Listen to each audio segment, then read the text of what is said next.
Assalamualaikum warahmatullahi wabarakatuh. Kembali lagi kita bersama membahas emiten yang ada di Bursa Efek Indonesia, selalu dalam balutan bingkai fundamental.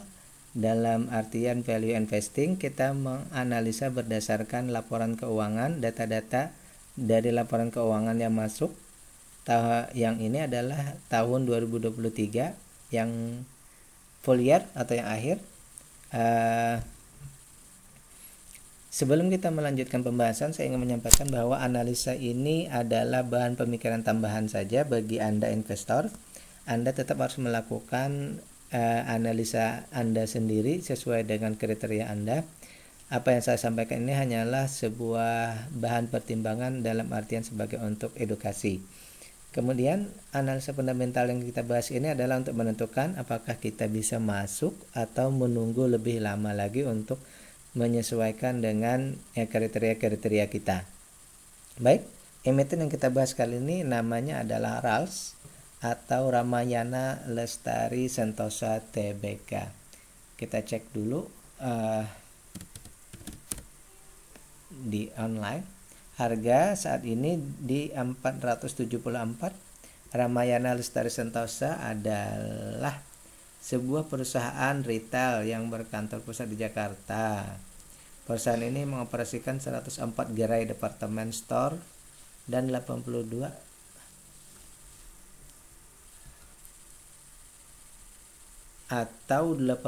gerai supermarket Robinson di seluruh Indonesia, yang terutama menyasar masyarakat menengah ke bawah ya.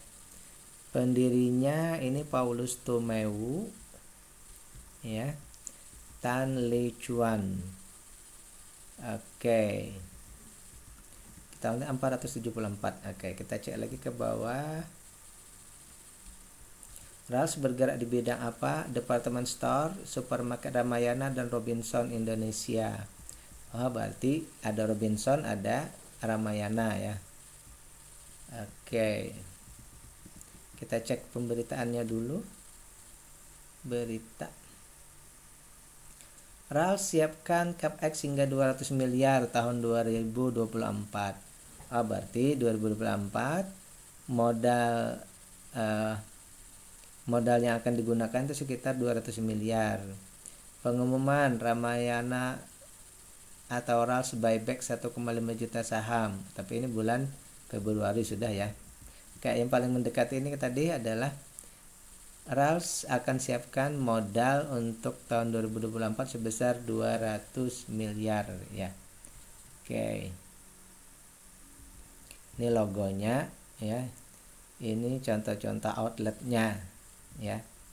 Ada department store, ada outletnya saja ya. Baik, sekarang kita akan masuk ke pembahasan utama kita, yaitu pembahasan dari segi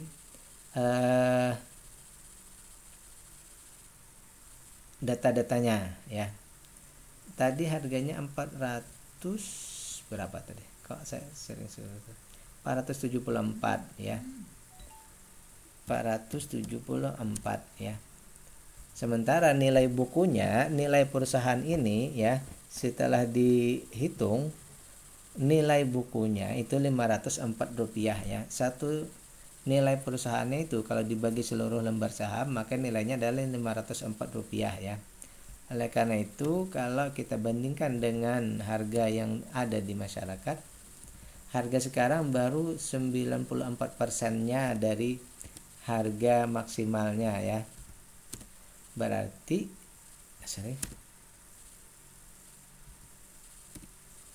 satu kurang yang di atas, berarti ada sekitar 6% di bawah ya, 6% di bawah dari nilai perusahaannya ya. Dengan 6% ini saya menghitung bahwa perusahaan ini berada di nilai wajar dari perusahaannya ya. Nilai wajar perusahaannya ya. Jadi kita hitung di sini menjadi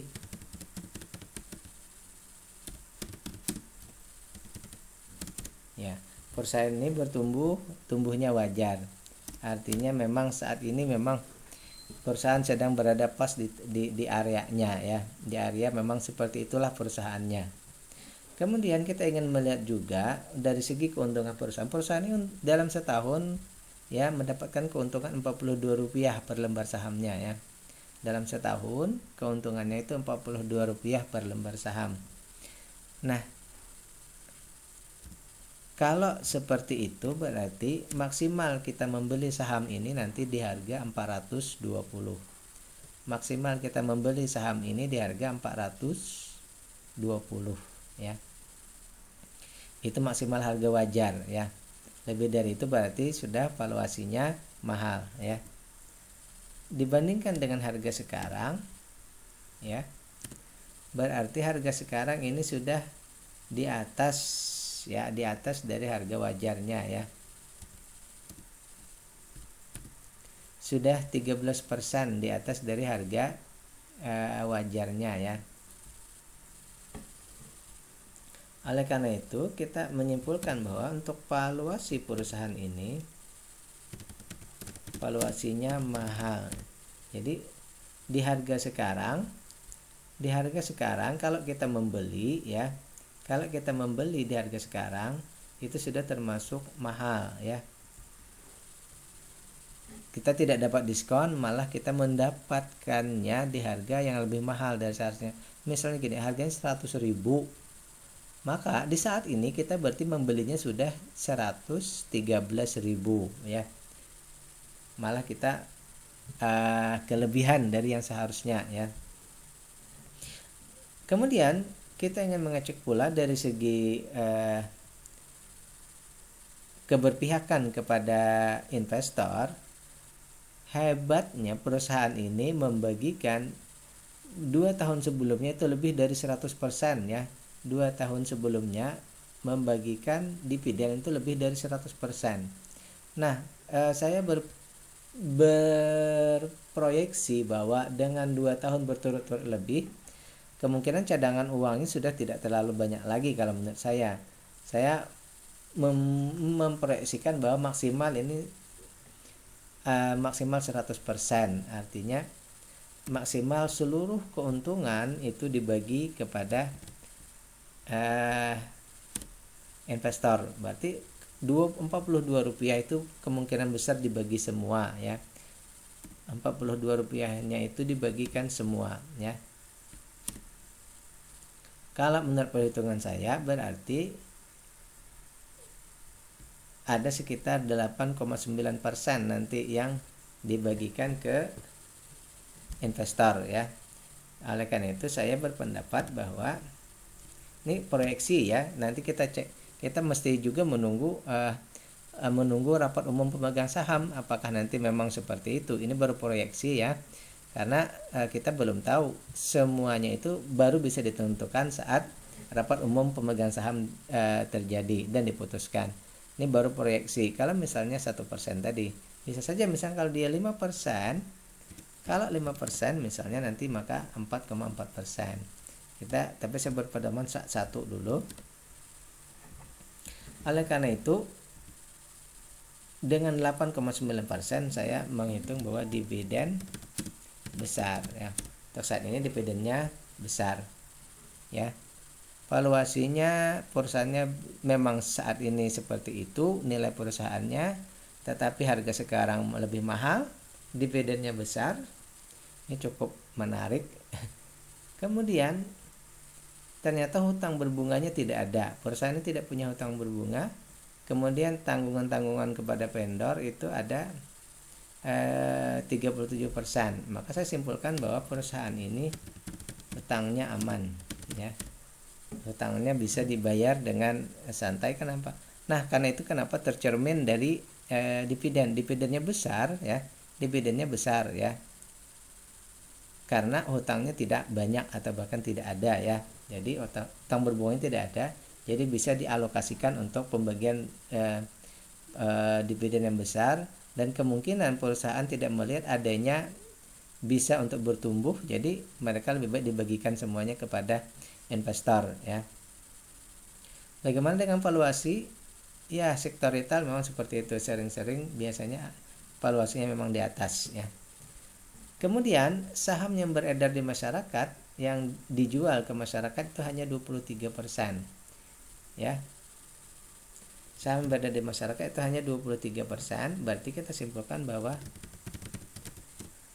jumlah yang dimiliki oleh pengendali berarti secara gelondongan ya, termasuk yang semuanya lebih dari 5% itu berarti sudah masih ada 73% ya.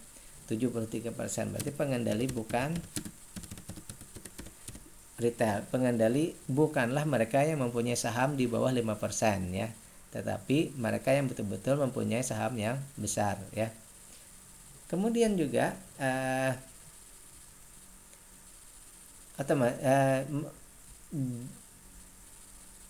saham yang ditempatkan di Bursa Efek Indonesia, saham yang ditempatkan untuk bisa ditradingkan secara langsung ya, itu hanya 40%, yang langsung bisa ditradingkan di Bursa Efek. Berarti di sini masih ada 60% yang tidak ditradingkan. Berarti pengendali di sini tidak terlibat dalam jual beli sahamnya. Oleh karena itu pengendali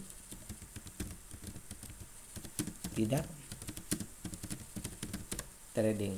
Kenapa hal ini penting? Karena dengan pengendali memiliki saham yang mayoritas dan tidak dijual, berarti ini menandakan bahwa pengendali percaya dengan perusahaan. Pengendali memang fokus untuk mengembangkan perusahaan ya. Jadi pengendali yang tidak trading itu termasuk suatu keuntungan atau kelebihan ya. Itu juga perlu kita cek selalu ya.